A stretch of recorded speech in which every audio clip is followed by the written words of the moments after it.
Hello friends, आप सभी लोगों का स्वागत है हमारी यूट्यूब चैनल पर। तो आज हम देखेंगे कक्षा 5 का वाटिका हिंदी यूपी बोर्ड का पाठ 1।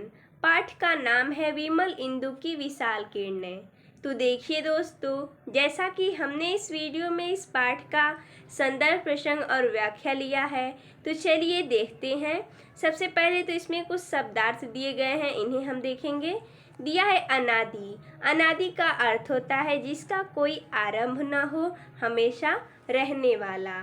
अगला है अनंत। अनंत का अर्थ होता है जिसका अंत न हो।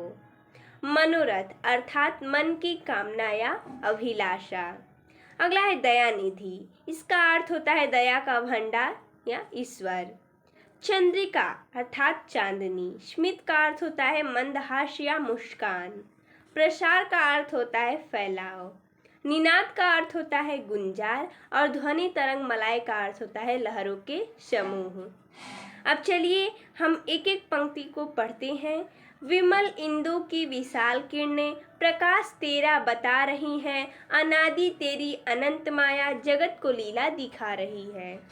इसका देखिए दिया गया है विमल इंदु डॉट डॉट डॉट दिखा रही है, यानी इस पूरे संदर्भ का हम व्याख्या देखेंगे।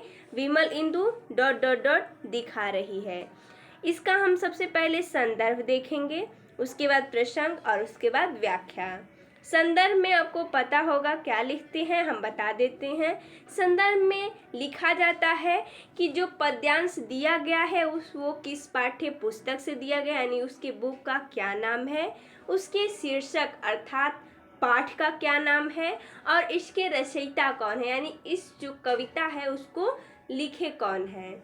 तो यही संदर्भ में लिखा जाता है। उसे अपनी भाषा में एक वाक्य बनाकर लिखने हैं तो वो संदर्भ बन जाता है। जैसे में हमने यहाँ पर लिखा है कि यह पद्यांश हमारी पाठ्य पुस्तक वाटिका अर्थात पाठ्य पुस्तक का क्या नाम है, वाटिका है, कि विमल इंदु की विशाल किरणें नामक पाठ से लिया गया। इसका शीर्षक क्या है, तो विमल इंदु की विशाल किरणें, और इसके रचयिता कौन है, जयशंकर प्रसाद जी हैं।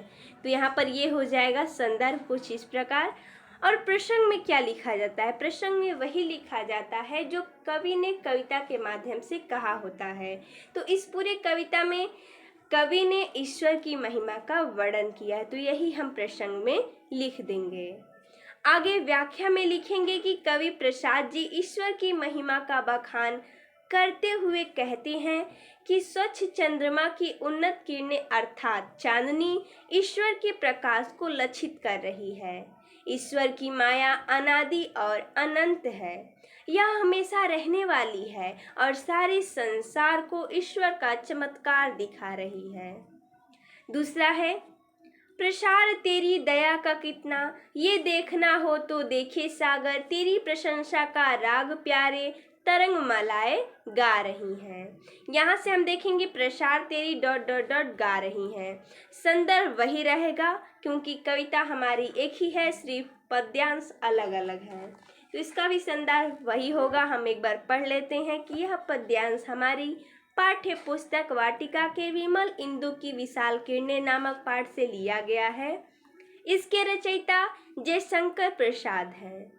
इसका प्रसंग भी वही होगा क्योंकि जयशंकर प्रसाद ने पूरी कविता में ईश्वर की महिमा का वर्णन किया है। तो लिखेंगे इस कविता में कवि ने ईश्वर की महिमा का वर्णन किया है।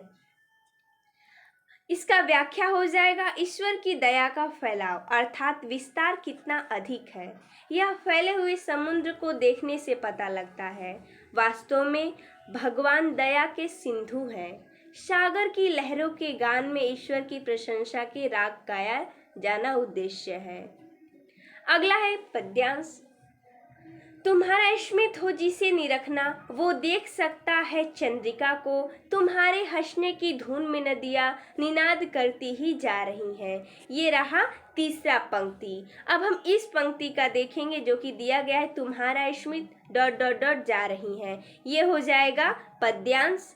पद्यांश में हम क्या करते हैं, जो दिया रहता है पंक्ति का पहला या 2-3 वर्ड लिख लेते हैं, उसके बाद बाकी सबको डॉट डॉट में करके जा रही हैं या करती जा रही हैं करके लिखते हैं, तो वो हमारा पद्यांश बन जाता है। इससे पता लगता है कि हम कहाँ से शुरू कर रहे हैं और कहाँ तक का ख़त्म करके उतने का व्याख्या कर रहे हैं, यानी कितने का व्याख्या कर रहे हैं वही हमें बताना होता है पद्यांश में।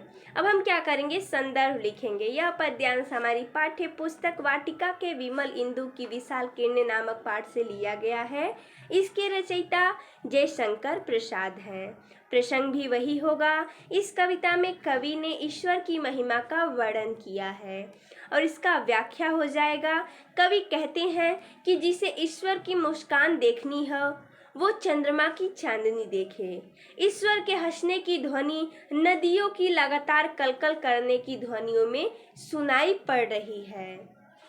तीसरा है पंक्ति, जो तेरी होवे दया निधि तो पूर्ण होता ही है मनोरथ, सभी ये कहते पुकार करके यही तो आशा दिला रही है। हम यहाँ पर लिख लेंगे पद्यांश कहाँ से ले रहे हैं, तो जो तेरी डॉट डॉट डॉट दिला रही है। संदर्भ हो जाएगा, यह पद्यांश हमारी पाठ्य पुस्तक वाटिका के विमल इंदु की विशाल किरणें नामक पाठ से लिया गया है। इसके रचयिता जयशंकर प्रसाद हैं। प्रसंग भी वही होगा। इस कविता में कवि ने ईश्वर की महिमा का वर्णन किया है, सिर्फ व्याख्या ही अलग होता है। हे दया के समुद्र ईश्वर, जिस पर तेरी कृपा हो जाती है उसकी सब इच्छाओं की पूर्ति हो जाती है। प्रकृति के भिन्न भिन्न रूप, चंद्रमा, समुद्र की लहरों के समूह आदि सभी ईश्वर की महिमा उच्च स्वरों में वर्णित करके आशा का संचार कर रहे हैं। तो देखिए दोस्तों, जैसा कि हमने इस वीडियो में इस पाठ के संदर्भ, प्रसंग और व्याख्या को देखा, तो मिलते हैं तब तक के लिए धन्यवाद दोस्तों। किसी टिप आ गई, कहाँ से खत्म हुई।